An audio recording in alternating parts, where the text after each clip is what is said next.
여러분 안녕하십니까? 우리 강원도 강릉지구에서 이렇게 여러분들이 오셔서 우리 참으로 귀한 찬양으로 우리의 마음을 하늘집으로 향해 주셔서 정말 감사합니다. 사실 저희 모두가 다 영원한 이 하늘 본향을 향해 가고 있습니다.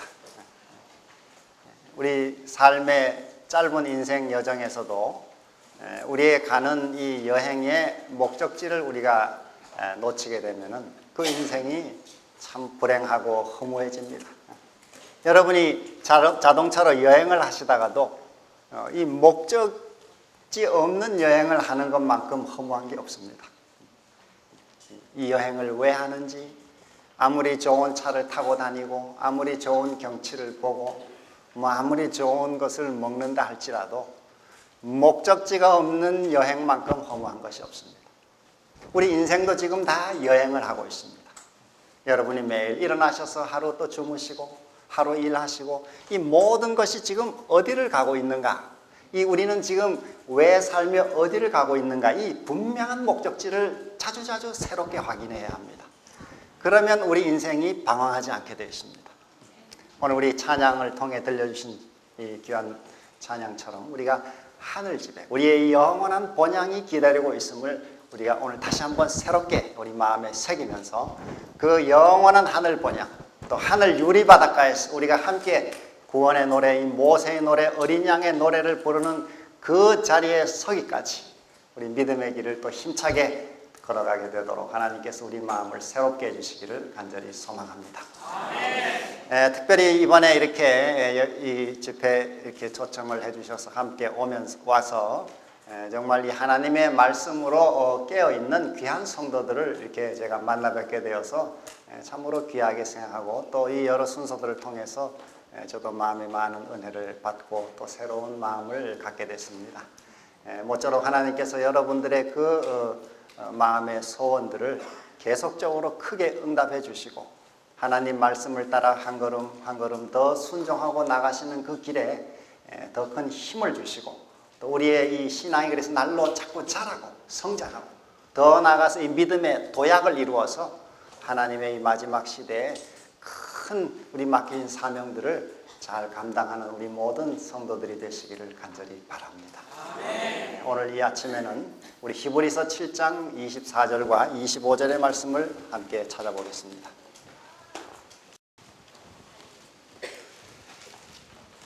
히브리서 7장 24절과 25절의 말씀을 제가 읽겠습니다. 예수는 영원히 계신 고로 그 제사 직분도 갈리지 아니하나니, 그러므로 자기를 힘입어 하나님께 나아가는 자들을 온전히 구원하실 수 있으니, 이는 그가 항상 살아서 저희를 위하여 간구하심이니라. 아멘. 참 귀한 말씀입니다. 예수는 영원히 계신 고로 그 제사 직분이 갈리지 아니하나니, 그러므로 자기를 힘입어 하나님께 나아가는 자들을 온전히 구원하실 수 있으니, 이는 그가 항상 살아서 저희를 위하여 간구하십니다. 다시 말해 예수 그리스도께서 항상 살아계셔서, 영원히 살아계셔서 오늘도 우리를 위하여 친히 간구하시고 중보하신다는 이 놀라운 약속은 얼마나 귀한 약속인지 알 수가 없습니다.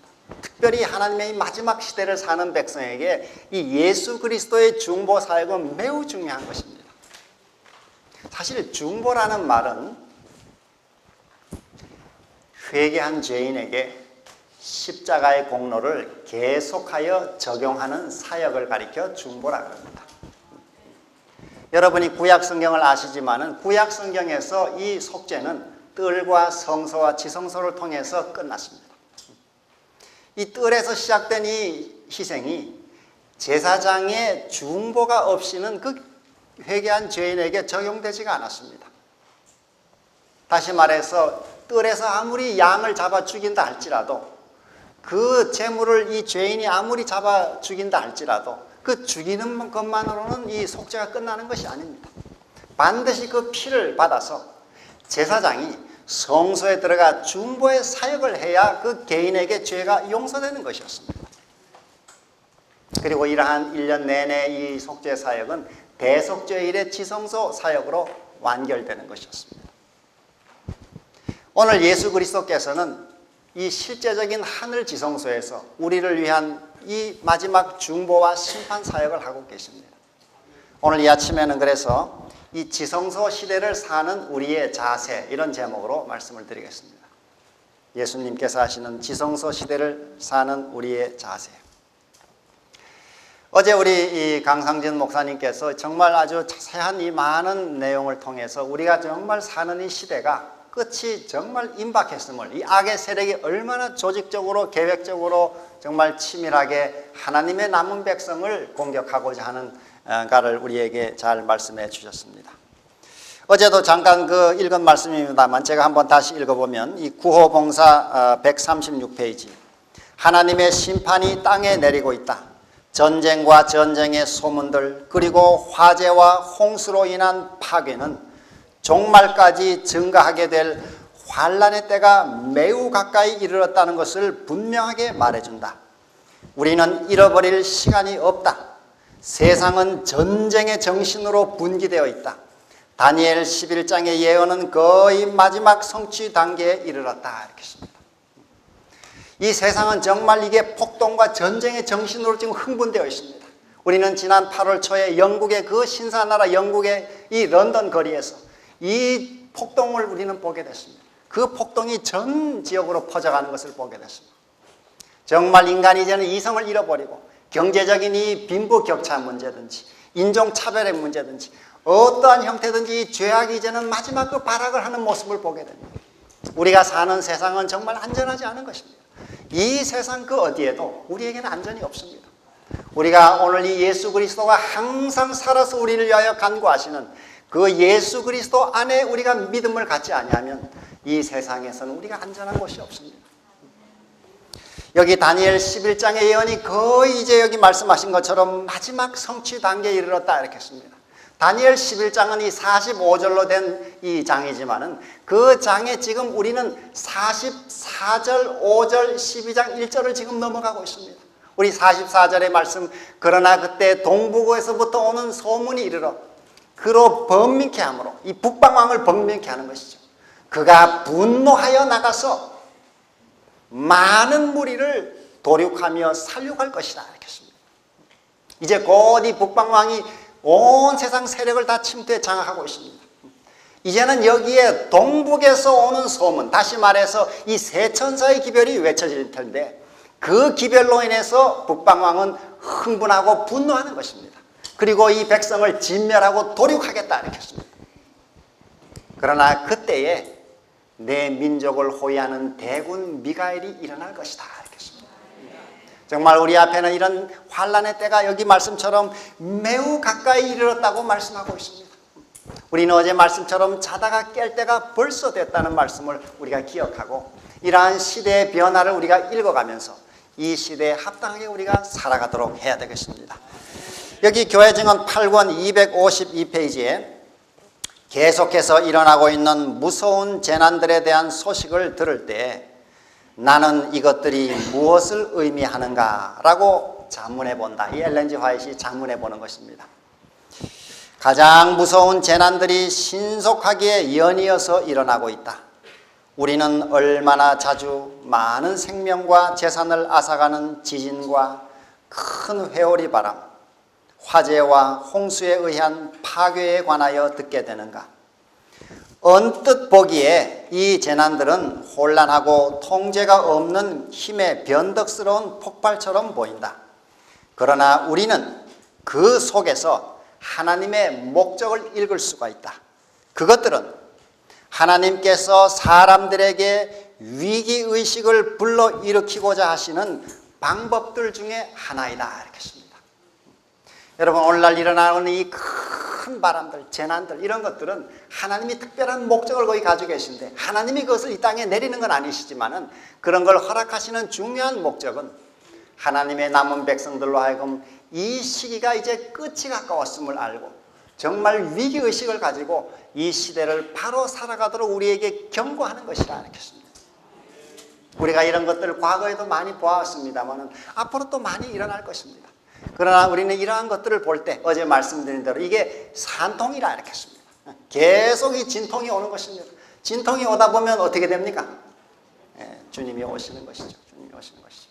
이제 곧 주님의 오심이 한 발짝 한 발짝 정말 가까이 오는 이때 우리가 이러한 시대를 분별하고 이미 말씀하신 대로 이런 것들을 보면서 우리는 이제 일어나 머리를 들고 우리의 구속이 가까웠음을 확인하고 또 이 시대에 합당하게 우리가 살아가게 하나님께서 우리를 축복해 주시기를 바랍니다. 이미 말씀드린 대로 이러한 그 시대는 정말 한 나라가 큰 전쟁을 앞두고 비상 전시 체제를 운영하듯이 지금 이 시대는 우리 개인과 우리의 가정과 우리 교회들이 그리고 우리의 기관이 전시 체제를 운영할 때가 된 것입니다. 정말 이 거대한 악의 세력은 그 힘을 결집해서 다가오는데 우리 남은 백성들이 거기에 대항하는 이 비상 체제를 운영하지 아니하고 그냥 방심하고 세상의 여러 풍조에 같이 우리가 휩쓸려 간다면은 이 대쟁투의 싸움에서 승리할 수가 없는 것이죠. 없는 것이죠. 우리가 이런 이 자리에 오신 우리 모든 성도들이 그런 마음으로 오셨으리라고 생각합니다. 우리의 가정에서 이런 집회 시간을 통해서 개인적으로 하나님 앞에 바로 준비할 것이 무엇인지, 우리 가정에서 우선순위를 바로 정비해야 될 것이 무엇인지, 또 우리 교회들에서 정말 우선적으로 우리가 함께 나가야 할 것이 무엇인지 다시 한번 생각하고 이 특별한 시대, 정말 이 예언이 거의 이제 한 절 한 절이 우리 앞에 다 이루어진 시대입니다. 여러분 다니엘 11장을 한번 돌아가셔서 차근차근 우리 12장과 함께 읽어주시기를 바랍니다. 그러면 우리는 지금 44절에 이제 다가와 있습니다. 동북에서 오는 소문이 이 북방왕을 번민케 하고 그가 거기에 분노해서 많은 사람을 도륙하고 진멸코자 하는 그 직전에 와 있는 것입니다. 그러나 그때 우리의 대군 미가엘이 일어나신다 하셨으니 우리는 예수 그리스도 안에 있는 믿음을 통하여 이런 환난과 또 위험에서 담대하게 나갈 수가 있는 것입니다. 자, 말씀드린 대로 구속의 역사는 이 우리 성소를 통해서 보면 크게 한 세 가지 과정을 가지고 있습니다. 성소 봉사는 뜰, 성소, 지성소로 구성되어 있습니다. 뜰에서의 봉사는 우리가 예수 그리스도의 지상 봉사를 상징하고 있습니다. 이 뜰의 봉사의 중심은 번제단인데 그 번제단은 예수님의 십자가를 상징하고 있습니다. 다시 말해서 예수님의 지상생의 중심은 십자가 사역이죠. 우리의 죄값을 치르신 십자가 희생입니다. 그런데 이러한 이 뜰에서의 피 흘림이 말씀드린 대로 그 다음 제사장의 봉사인 이 중보 사역을 통해서 이어져야 하는 것입니다. 그래서 예수님께서는 당신의 피를 십자가에 흘리신 다음에 서기 31년 이제는 제사장으로서 하늘에 즉위하셔서 당신의 피로 중보 사역을 시작하셨습니다. 말씀드린 대로 이 중보라고 하는 것은 회개하는 죄인에게 이 십자가의 공로를 계속해서 적용하는 것입니다. 여기 말씀하시기를 예수는 항상 살아계셔서 저희를 위하여 간구해 주신다. 영어로는 중보해 주신다 이렇게 했습니다. 그러므로 우리가 매번 성령의 깨우침을 받아 죄를 주님께 고할 때 주님께서 우리를 위해 계속 중보하시는 것입니다. 당신의 십자가의 사역을 통해 우리에게 계속 적용하심으로 용서가 이루어지고 정결함이 이루어지도록 그 사역을 살아서 계속 하신다는 거예요. 이는 그가 살아서 저희를 위하여 간구하십니다. 하늘에 나의 중보자가 계시다. 여러분이 은혜의 말씀이죠? 정말 은혜의 약속입니다. 이 히브리서 7장 25절 참으로 귀한 약속이 아닐 수가 없습니다. 자, 그런데 이러한 중보 사역이 계속되다가 이스라엘 역사에 보면 지성소에서 대속죄일에 지성소에서 마지막 이 정결 죄의 도말과 심판 사역이 이루어지고 모든 구속 사역이 끝났습니다. 마찬가지로 예수 그리스도께서는 하늘 지성소의 사역을 1844년에 시작하셨습니다. 우리는 다니엘 8장 14절을 통해서 이 사실을 이미 알고 있습니다. 예수 그리스도의 이제는 마지막 사역이죠. 이것은 마지막 구속 사업의 마지막 과정입니다. 왜 이 심판 사역을 하면서 끝나는가 하면은 구약 성경에서 이 심판 사역은 두 가지 목적이 있었습니다. 첫 번째로는 1년 동안 이 죄 사함을 받은 사람의 모든 죄 기록을 도말하고 성소를 정결하게 하는 것이고 그 백성들에게 이 속죄를 이루는 대속죄일 뿐만 아니라 두 번째로는 그 하나님의 백성이라고 하면서도 그 1년 동안에 자신의 죄를 회개하지 아니하고 반역을 고집하고 하나님의 말씀을 불순종하고 그 죄악을 고집하고 그 죄의 기록을 그대로 가지고 있는 사람에게는 그날은 심판을 통해서 끊어져 멸절시켰습니다. 우리는 레위기 23장 29절 30절에 그 말씀이 소개되어 있습니다. 그러므로 이 두 목적이 이 심판의 마지막 최종 이제 종결 작업의 마지막 과정인 것입니다. 하늘에서 지금 이 조사 심판이 진행된다. 이 말씀은 무슨 뜻인가 하면은 사실은 이 조사 심판의 가르침을 일반 교회는 우리 재림교회를 공격하는 최고 이 교리로 늘 이 문제를 공격하고 있습니다. 공격하는 내용은 이 교리는 성경에 없다 이렇게 합니다. 두 번째로는 그 교리는 우리의 믿음의 확신을 약화시킨다 이렇게. 그래서 이것은 신앙생활에 도움을 안 주는 교리다 이렇게 공격을 합니다만은 그러나 사실이 아닙니다. 우리가 성경을 보면은 이 모든 창세부터 계시록까지 이 중요한 하나의 공통적인 패턴인데 그것은 뭔가 하면은 범죄하면은 그 다음에 반드시 하나님의 조사가 있었습니다. 조사가 있고 나서 그 다음에 선고가 내려져. 이 세 가지가 늘 어디나 있습니다. 예를 들면은 창세기 3장에 아담 하와가 죄를 지었을 때 하나님이 찾아오셨습니다. 범죄한 그들에게 찾아오셔서 아담아 어디 있느냐? 또 네가 정말 먹었느냐? 또 이리 우리 조사하시는 것이죠. 확인하시는 것입니다. 그리고 선고하신 것입니다. 너는 남편을 사모하고 남편 너를 다스려라. 너는 해산하는 고통을 받겠다. 너는 얼굴에 땀이 흘러야 먹겠다. 이런 선고가 이루어지는 것입니다. 또 창세기 4장에 가인이 동생 아벨을 죽였을 때도 하나님이 즉시 심판하지 않고 찾아오셨습니다. 내 아우 아벨이 어디 있느냐? 네가 그렇게 정말 이 마음을 갖지 않으면 죄가 네 앞에 문 앞에 엎드린다. 너는 항상 죄가 있지만 너는 그걸 다스려라 이렇게 했어요. 예수님께서 하나님께서 이 죄의 사실을 조사하시고 그 다음에 선고가 있는 것입니다. 소돔 고모라도 역시 그 타락한 소돔 고모라의 죄악을 하나님께서 찾아오셔서 방문하시고 확인하셨습니다. 내가 정말 그러한가 보려 왔다 이렇게 했습니다. 그리고 선고가 이루어집니다. 우리 마태 22장에 나오는 혼인잔치의 비유에서도 왕이 예복을 입었는가 와서 조사해 보시고 마지막 선고하는 것입니다. 이 과정은 성경 전체에서 이루어지는 패턴입니다. 다니엘 7장에서는 9절로 14절에 하늘의 이 심판이 펼쳐지고 책들이 펴놓이면서 하나님의 심판이 진행되는 것임을 약속하고 있습니다. 우리 계시록 14장에 우리 14절 20절 전에 바로 이 재림의 사건이 소개되는 하늘 추수가 있기 전에 14장 7절에서는 바로 심판의 시간이 가까웠다고 하는 이 조사 심판이 있음을 다니엘 계시록이 말씀하고 있습니다. 그러므로 이 성경에 말씀하는 이 예수님의 구약에서의 지성소 봉사, 이 심판의 사역은 성경 전체에 나오는 확실한 성경의 가르침입니다. 가르침이에요. 단지 일반 교회들이 이것을 공부하지 않아서 그런 것이지 이 성경의 확실한 가르침을 우리가 가르치는 것입니다. 재림교회가 성경에 없는 것을 무슨 하이브인의 말씀만 가지고 가르치는 것이 아닙니다. 이러한 이 재림 직전에 하나님의 특별한 심판이 이루어진다고 하는 사실, 이건 우리 구약의 성소를 통해서도 확인할 수가 있습니다. 우리는 지금 이러한 조사심판 시기에 살고 있습니다. 그러면 이 심판의 대상은 누군가? 이 심판의 대상은 우리 구약 성경에 봐도 이 예수님의 이 어린 양의 피를 믿고 경험한 사람들입니다. 다시 말해 하나님의 백성이라고 공언하는 사람들만 이 심판의 대상입니다. 악인들은 여기 심판이 포함되지 않습니다. 이 악인들의 조사 심판은 천년기 동안에 이루어지게 되어 있습니다. 천년기. 우리 베드로전서 4장 17절에도 하나님의 집에서 먼저 심판이 시작된다 이렇게 했습니다. 이 하나님의 백성들이 이 대상이죠. 오늘 여러분과 제가 다 이 심판의 대상들입니다. 그런데 이 하나님의 심판이 이 심판의 대상인 이 내용 가운데는 두 그룹이 있습니다. 우리 다니엘 7장을 보면은 거기에는 한 그룹은 성도들이고 다른 한 그룹은 작은 뿔 세력입니다. 이 작은 뿔도 역시 조사심판의 대상에 들어가요. 왜냐하면 그 사람들도 역시 하나님을 믿고 고백하고 하나님을 믿는다고 공언한 사람들이었습니다.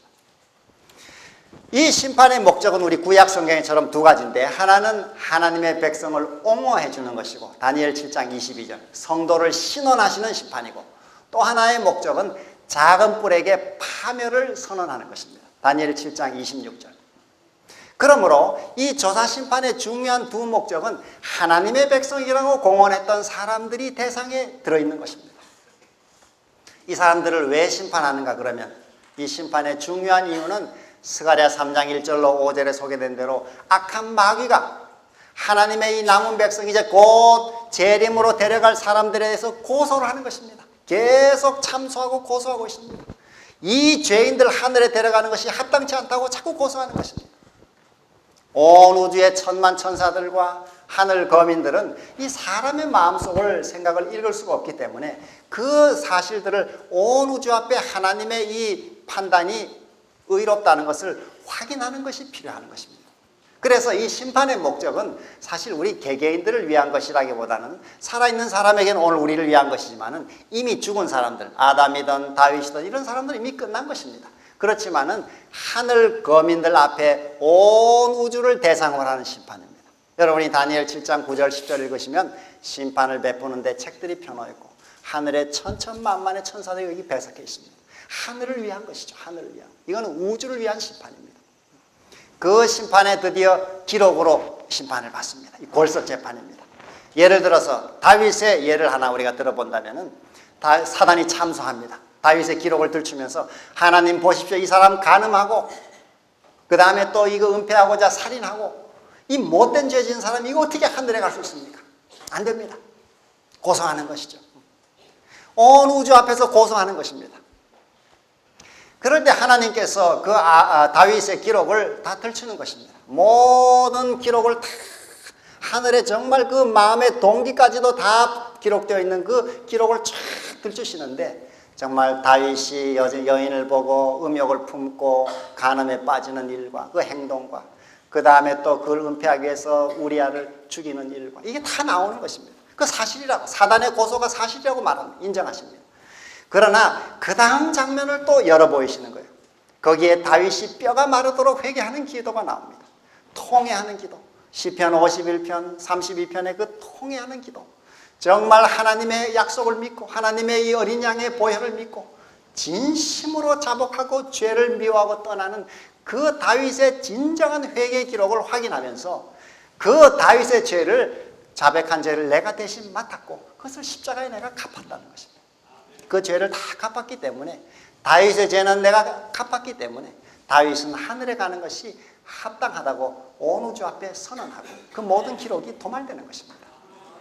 그러므로 우리가 조사 심판을 이해할 때 하나님이 우리 죄 짓나 안 짓나 뒷조사하는 것으로 이해하면 이거는 복음이 아닙니다. 그건 우리가 성경을 잘못 이해하는 것이에요. 많은 분들이 조사 심판 이래서 이 조사하는 말 때문에 이걸 우리가 좀 부정적으로 생각하는 경향이 있습니다. 뭘 조사하는가? 우리가 분명히 기억하셔야 될 것은 우리의 회개 기록과 용서받은 기록과 칭의받은 기록을 조사하는 것입니다. 그 기록을 다시 확인하는 거예요. 우리의 범죄가 사실이지만은 그 범죄를 진심으로 회개하고 그 죄에서 진심으로 돌이키고 그리스도의 의를 힘입고 용서받고 의로움을 받은 그 기록을 조사하는 것입니다. 주님이 그걸 우리에게 변호해 주시는 것입니다. 우리 오늘 새롭게 이 마음을 가져야 되겠습니다. 우리의 뒷조사, 하나님이 죄 짓나 안 짓나 뒷조사해 보겠다. 뭐 이렇게 우리가 자꾸 생각하게 되면 이게 자꾸 이 교리가 인간의 행위를 주목하게 되어 있습니다. 인간의 행위의 교리가 집중되면은 이 교리는 절대로 은혜의 교리가 될 수가 없습니다. 그건 성경을 우리가 오해하는 것입니다.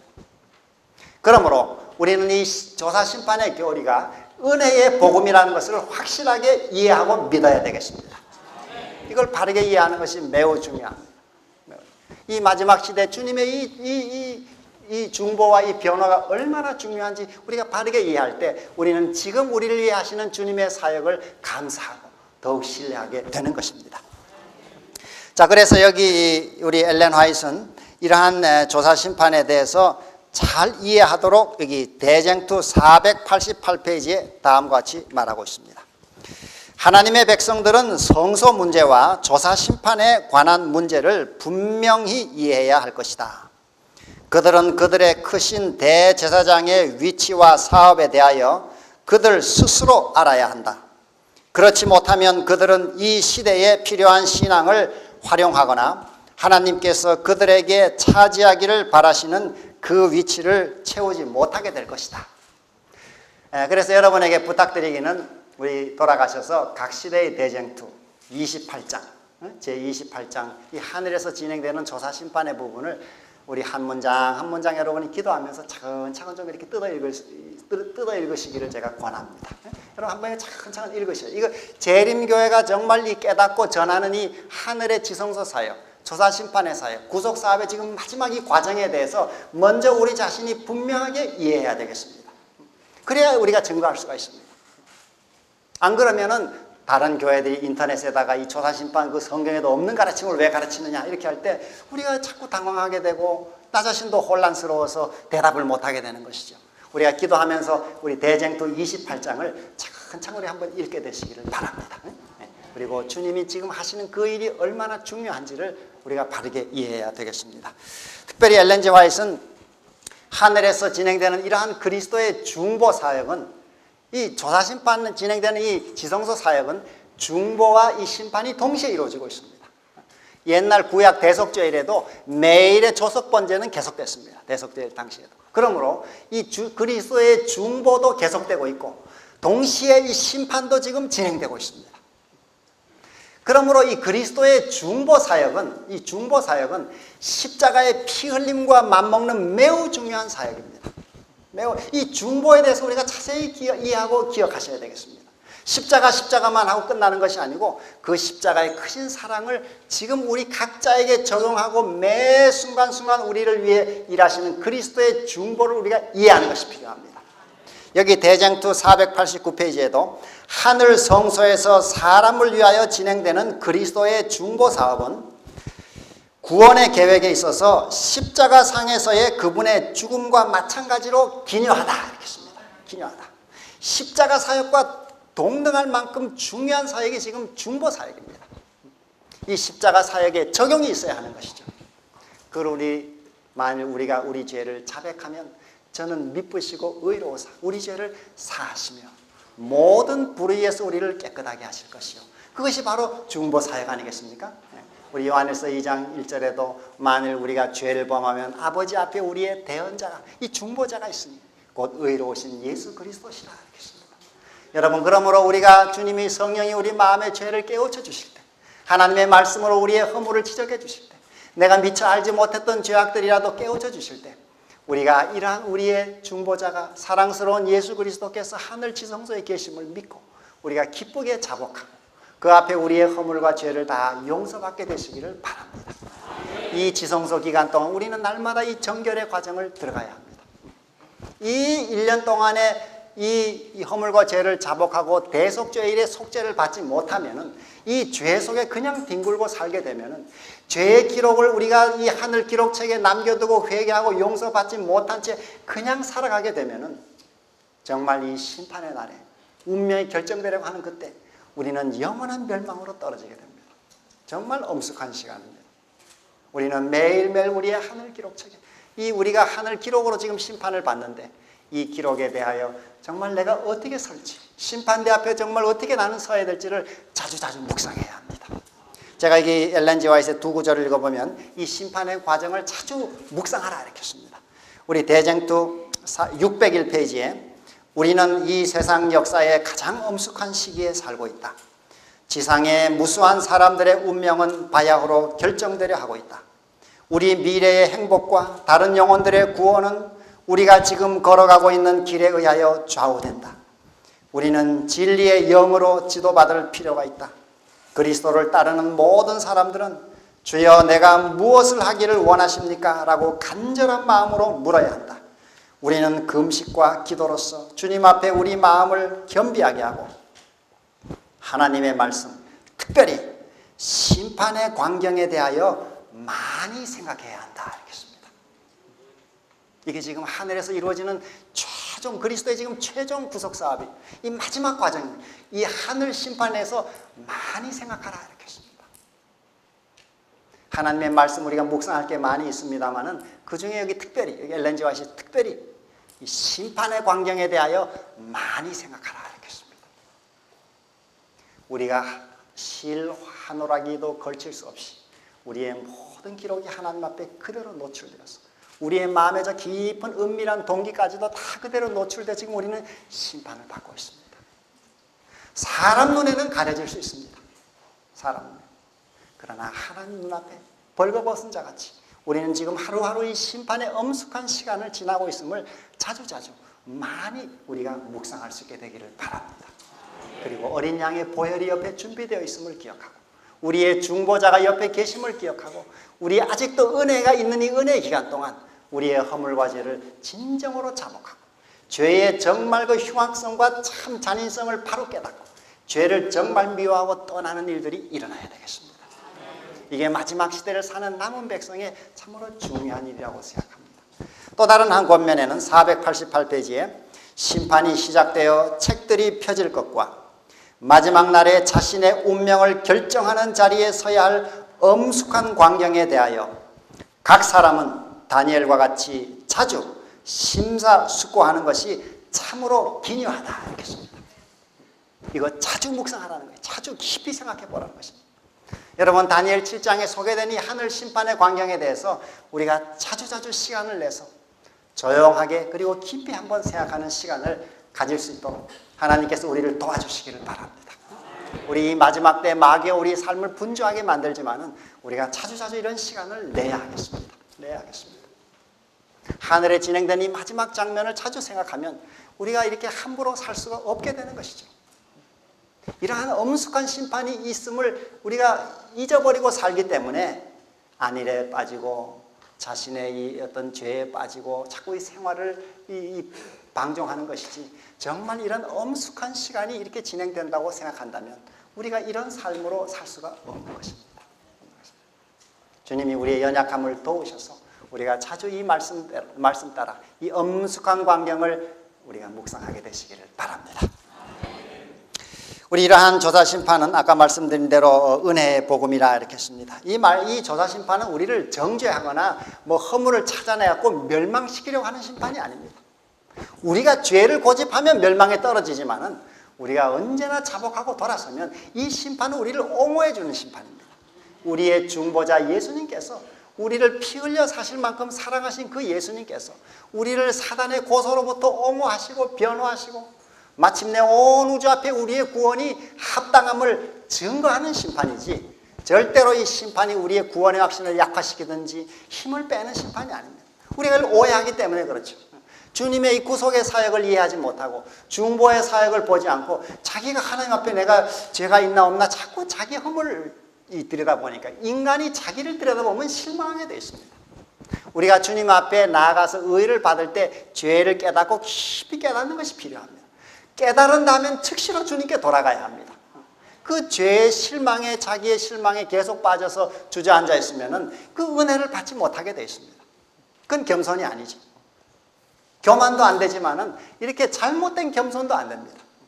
우리가 깊이 죄를 주님이 깨우쳐 주시면 우리가 주님께 가면 갈수록 더 깊은 죄악을 보게 되어 있습니다. 그게 신앙을 제대로 하는 것입니다. 우리 아침에 간증해 주신 그 말씀대로 정말 주님께 갈수록 자신의 허물과 죄됨이 점점 커지는 것입니다. 그거는 신앙을 제대로 하는 것입니다. 우리가 은혜의 길로 제대로 들어가는 것이죠. 그래서 우리는 그때마다 다시 주님을 또 의지하고 바라봐야 하는 것입니다. 주님을 의지하고 주님의 중보를 의지하고 주님의 보혈을 다시 힘입어 또 일어서는 것이죠.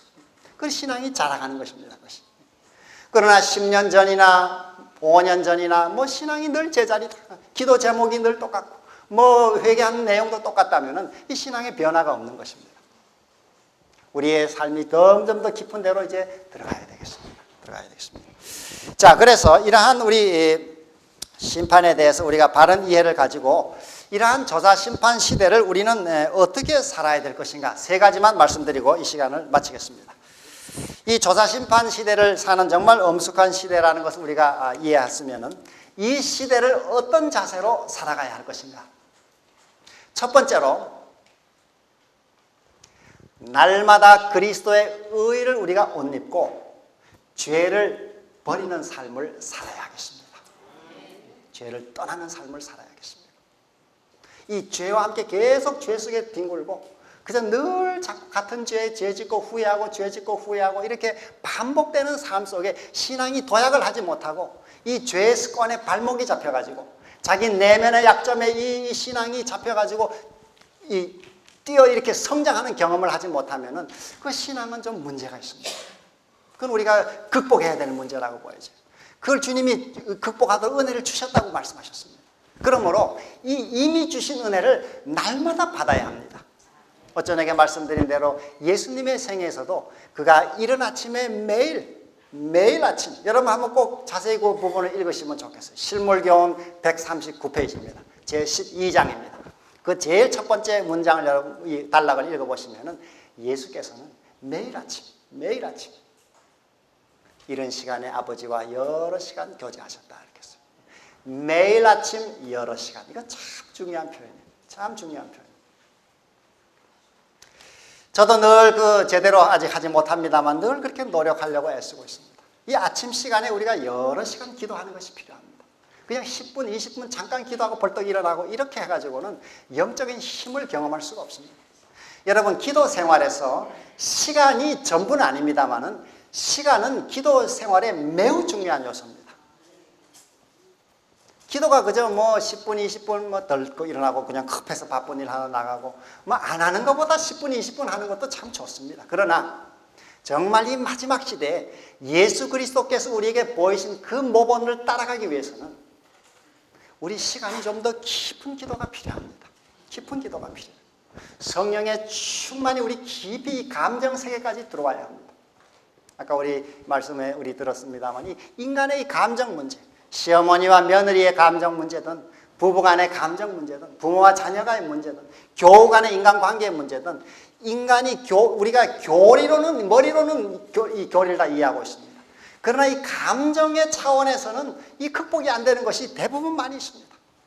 그 문제가 극복이 안 되는 경우가 저도 많이 있습니다. 아직도 남아 있습니다. 이 하나님의 성령의 은혜가 우리의 감정세계까지 깊이 들어와야 합니다. 그래서 이 마음에서부터 정말 그리스도의 사랑이 나와야 되는 것이지 머리로 알아가지고 의무감으로 하는 사랑은 이게 오래 할 수 없습니다. 그건 오래 할 수 없습니다. 그런데 이런 은혜를 경험하기 위해서는 깊은 기도가 필요합니다. 깊은 기도. 여기 오신 분들은 다 그런 깊은 기도의 경험을 하시는 분들이라고 제가 믿습니다. 우리가 조금 더 이른 아침에 예수님이 우리에게 보이신 모범을 쫓아서 이른 아침 여러 시간 성령의 새로운 침례를 받으셨다. 이렇게 날마다 새로운 성령의 침례를 받아야 합니다. 여러분이 작년에 아니면 또 오늘 이곳에서 은혜를 받으시고 돌아가신다 해서 이 은혜가 1년 내내 가는 것이 아닙니다. 내일도 가는 것이 아니에요. 매일 받으셔야 합니다. 매일 성령의 충만한 침례를 받아서 그리스도로 옷 입고 의로 옷 입고 그 다음에 우리가 죄된 생활을 날마다 극복하고 청산하고 떠나야 합니다. 남은 백성은 이 죄를 떠나서 하나님 본향으로 가는 백성입니다. 우리가 이 죄 속에 뒹굴지 말고 우리가 날마다 이 죄를 떠날 수 있도록 주님께서 우리를 도와주시기를 바랍니다. 특별히 아침에 우리가 이렇게 일찍 일어나 기도하기 위해서는 저녁 시간을 관리해야 합니다. 저녁 시간. 저녁 늦게 텔레비 다 보고 저녁 늦게 이렇게 불필요한 일들 하느라고 늦게 자면은 아침에 일어날 수가 없습니다. 늦게 자고 억지로 새벽에 일어나면은 몸이 망가지게 되어 있습니다. 그건 자살행위죠. 자살행위. 그래서 이 특별히 남은 백성의 신앙생활은 이 저녁 시간을 관리해야 합니다. 저녁 시간.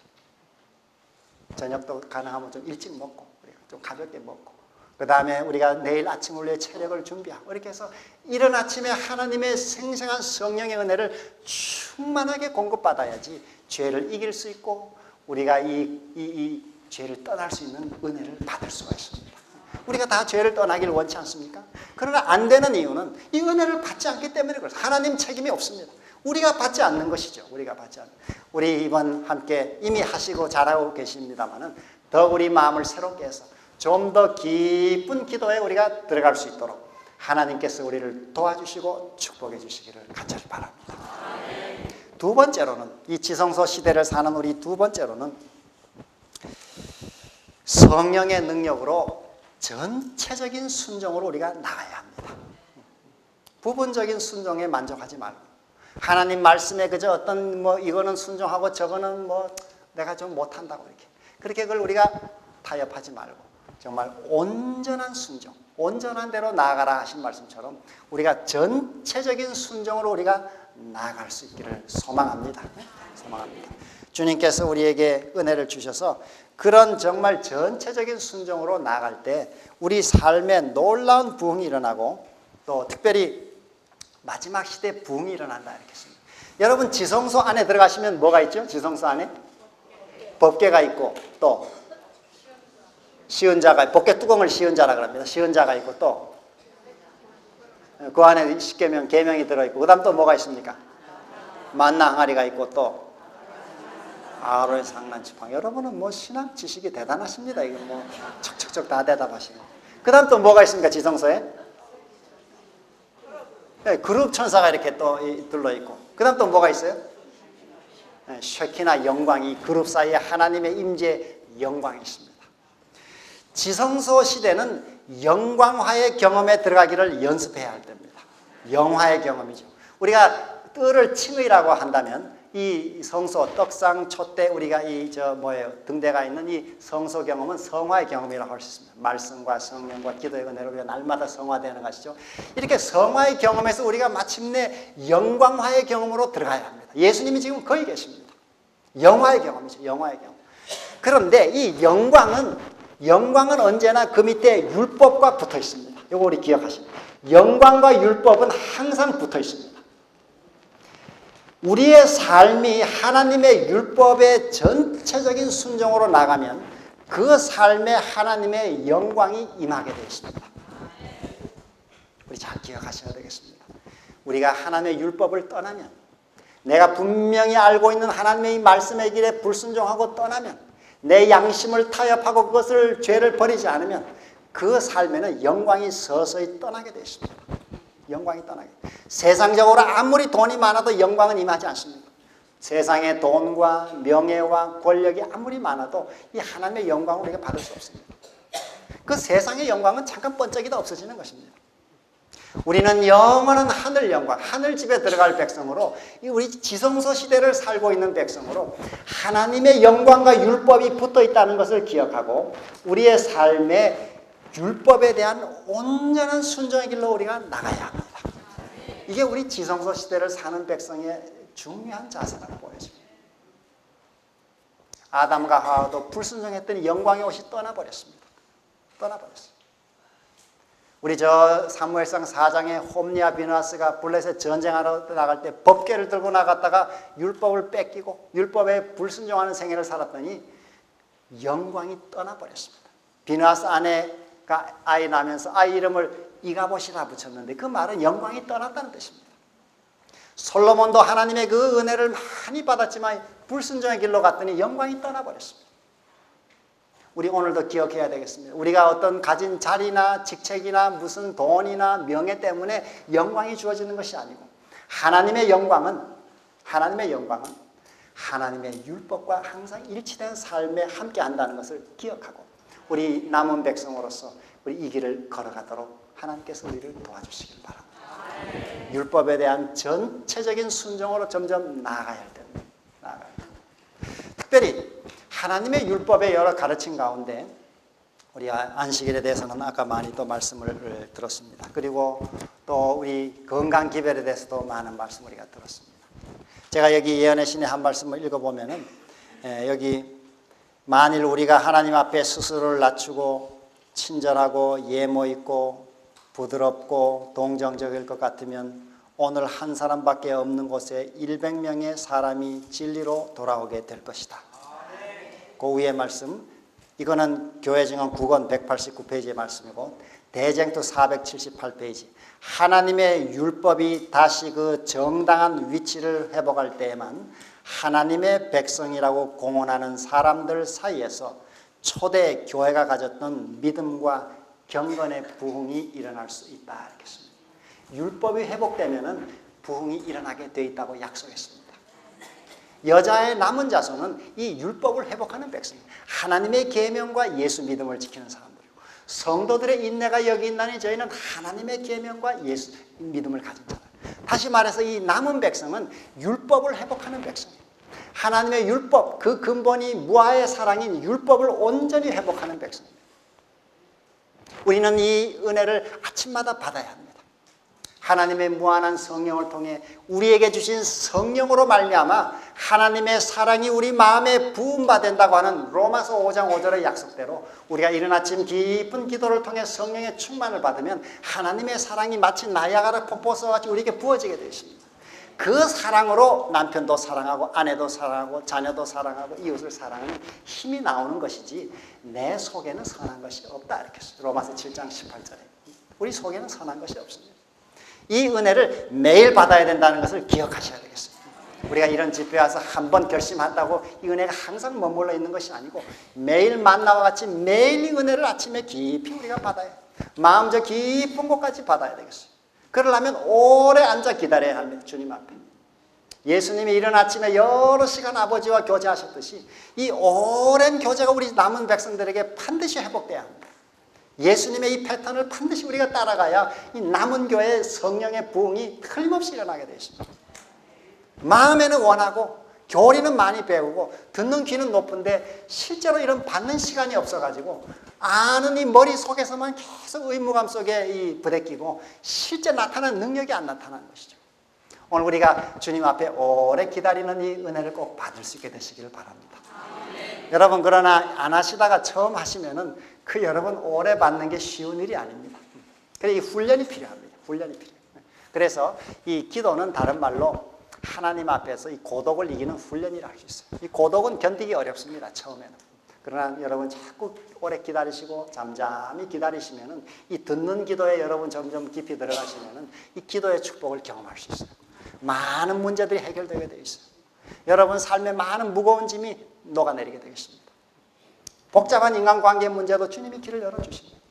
자, 그러므로 우리가 이 성령의 이른 아침에 충만한 은혜를 받으시던 예수 그리스도의 모본을 쫓아서 우리도 매일 아침 그 은혜를 받고 그 은혜로 하나님 말씀에 온전한 순종의 길로 나가야 되겠습니다. 이럴 때에 초대교회 부흥이 일어난다고 약속했습니다. 초대교회 부흥이 일어난다고. 우리 가정에 먼저 부흥이 일어나야죠. 아까 우리 며느님, 우리 시어머님 귀한 간증을 들었는데 그런 부흥이 우리 일어나야 합니다. 좀 가족 간에, 남편 아내 간에 일어나야 되는 것이죠. 교우들 상호 간에. 그렇게 해서 교회가 다시 새롭게 사랑을 회복하고 율법을 회복함으로 우리 가정과 교회가 정말 시대적인 부흥이 다시 일어나게 되기를 간절히 소망합니다. 특별히 남은 백성에 주신 여러 건강 기별들을 우리가 온전히 따라가야 되겠습니다. 어제도 말씀드렸습니다만 이 건강계획에서 후퇴하면은 이 영성이 크게 떨어지게 되어 있습니다. 그리고 이 성질을 고치기 어렵습니다. 그래서 지금은 정말 고기, 생선, 우유, 계란 이런 것들을 자꾸 피해야 될 때 세상의 영양학이 뭐 아무리 뭐라고 떠들든지 간에 하나님의 분명한 이 기별을 우리가 믿고 입맛을 고집하지 말고 하나님의 기별을 따라 부단히 노력해. 엘렌지 화이트가 얼마나 그 기별 받고 고기를 끊는다고 노력했습니까? 여러분 그 식생활과 음식물에 관한 거면 여러분 제일 끝에 뒤에 부록을 한번 가서 읽어보십시오. 자기 배에다가 손을 얹고 내가 이 고기 없이도 밥을 먹기 전에는 절대로 위장에다가 음식을 넣지 않겠다 이렇게 했습니다. 여러 날 굶었습니다. 그리고 끊었습니다. 제가 무슨 고기 뭐 채소 이걸 얘기하는 것이 아니라 기별에 우리는 순종하고 나가야지. 전체적인 기별로 나가야지. 하나님 주신 기별을 우리가 받들어야지. 그 기별을 들고 있는 백성이 그런 것들을 무시하고 그냥 공적인 자리에서 그냥 뭐 거침없이 고기를 이렇게 내서 먹으면 그거 안 되는 것입니다. 그거 안 되는 것입니다. 그리고 주님이 주신 이 시골 생활의 기별도 이제는 정말 깊이 다시 좀 연구해야 합니다. 이 대도시라고 하는 도시는 인간의 영성을 조직적으로 파괴하도록 짜여져 있습니다. 그래서 이 대도시에 오래 머물게 되면 영성이 파괴되게 되어 있습니다. 특별한 사명이 있으면 우리가 거기 있는 거 오늘 간증해 준 대로 정말 기도 많이 하고 우리가 살지만은 그러나 돈 잘 벌려고 대도시에 큰 아파트 사면 이거 뭐 돈 많이 번다고 편리하다고 이렇게 대도시로 들어가는 것은 지혜롭지 못한 것입니다. 그건 지금 지혜롭지 못한 거예요. 지금은 서서히 조금 이렇게 자꾸 나와야 합니다. 정말 기별대로 나와요. 그리고 우리 생활의 이 3분의 1 이상을 영향을 주는 이 경제 생활에 있어서도 빚지는 일을 피하라 이렇게 했어요. 남은 백성들이 이렇게 쉽게 빚지는 것을 피해야 합니다. 우리 어제 많은 그 내용 보셨잖아요. 경제적으로 우리가 은행이든 개인에게 빚을 지면은 매게 되어 있습니다. 애굽의 이스라엘이 종살이 할 때는 안식일을 마음대로 지킬 수가 없었습니다. 우리가 이 빚을 청산하지 않고 그냥 남겨두면은 이게 매게 되어 있습니다. 자유를 구속하는 것이죠. 화이트는 여러 말씀에 이 빚지는 일을 문둥병 피하듯이 피하고 천연두를 피하듯이 피하라고 여러 권면을 말씀하고 있습니다. 여러분이 혹 지금 빚을 가지고 계신 분들도 계실 거라고 생각합니다. 그러나 여기 말씀하기를 1000가지 방법을 써서 1000가지 방법으로 자기 자신을 여기 뭐라 하냐면 빚지는 것보다 차라리 1000가지 일에 자신을 걷게 하라 이렇게 했어요.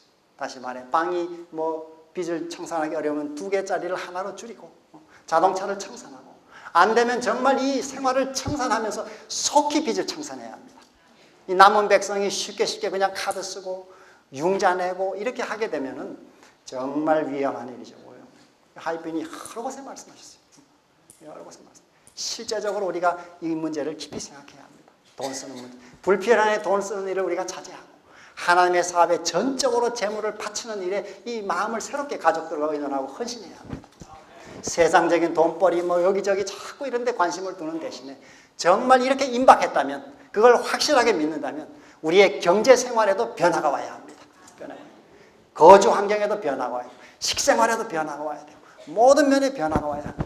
말만 우리가 이렇게 하고 마음만 가지고는 될 수가 없습니다. 실제적인 삶을 하나하나 우리가 기별을 찾아서 순종하고 나감으로써 온전한 순종으로 우리가 나갈 수 있도록 하나님 우리를 인도해 주시길 바랍니다. 마지막 세 번째로는 우리가 이 세 천사의 기별을 크게 외쳐야 하겠습니다. 정말 큰 외침의 우리가 시기에 살고 있습니다. 아까 우리 다니엘 11장 44절의 말씀처럼 이 동북에서 오는 기별, 이거는 남은 백성이 외치는 기별입니다. 그 마지막 세 천사 기별, 영원한 복음, 이 기별을 외칠 때에 교황권과 이 모든 세상의 악의 세력들이 분노한다 이렇게 했어요. 분노한다. 그리고 많은 무리를 도륙하고 진멸코자 할 것이다 이렇게 했습니다. 이제 싸움이 일어나는 것이죠. 싸움이. 그러나 우리가 남은 백성이 이 기별을 외치지 않으면 싸움이 안 일어납니다. 우리는 기회를 따라서 이 예언의 말씀의 기별을 따라 이 마지막 기별을 세상에 크게 외쳐야 되겠습니다. 성령의 약속하신 권능을 힘입어서 우리가 외쳐야 되겠습니다. 기회를 찾아서. 예수님도 이것을 마지막 사명으로 맡기셨고 사도 바울도 그의 사랑하는 아들 디모데에게 디모데후서 4장 1, 2절에 그 엄히 이 말씀을 전파하라고 명했습니다. 유언으로 줬습니다. 오늘 우리 예수님의 유언을 기억하고 우리 지성서 시대에 하나님이 맡기신 이 마지막 기별을 우리가 크게 외치는 일에 성령의 권능과 우리의 모든 것을 헌신함으로 이 마지막 기별을 온 세상에 우리가 힘있게 외치고 정말 이렇게 우리 문 앞에 당도하신 주의 재림을 기쁘게 맞이하는 우리 모든 성도들이 되시도록 하나님께서 우리 모두를 축복하시고 우리의 가정을 축복하시고 교회를 축복해 주시기를 간절히 바라면서 말씀을 마치겠습니다. 모두 가기 전에 내 손에 든 검을 꽂지 말아라. 저마귀 흉에 모두 깨뜨리고 끝까지 잘 싸워 이기라. 앞으로 시온 사냥에 나가세. 천성문만 바라고 나가세. 주의 천사 내 길을